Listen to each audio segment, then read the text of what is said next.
A recovery plan is a document produced to foster proactive management of listed threatened species.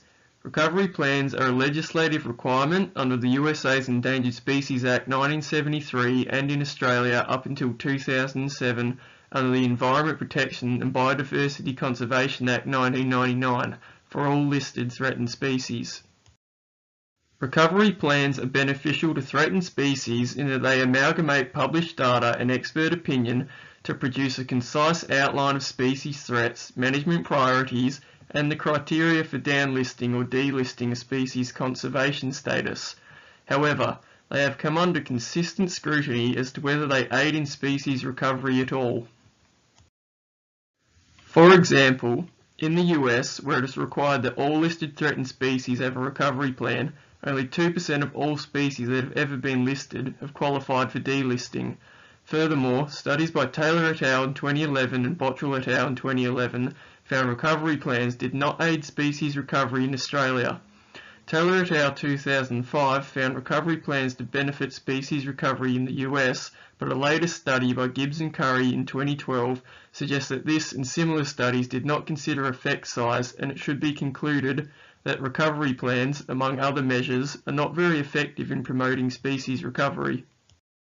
It appears to be that a lack of data is a major reason as to why recovery plans are not being found to have an impact on species recovery outcomes. Lack of monitoring is a big reason for this, with Legg et al. Finding between 21 and 46% of threatened vertebrate species receive no monitoring at all. Even when monitoring is carried out, it's often of poor design and inhibited by lack of sound data management.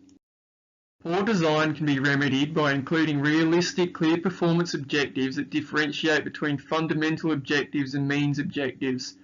Means objectives should be clearly measurable. Costs should be allocated to actions as well as including risks of failure. In addition, it is recommended that a central data depository be implemented in Australia. Such a database is in use in the US, but it still faces similar problems. Millions of dollars have been invested in species conservation already, but it's not enough. Watson et al. Recommends more government investment to fund species conservation management, as many actions recommended in plans are not able to be carried out, while Evans et al. Notes that in the US that much of the spending does not go towards recovery actions or monitoring.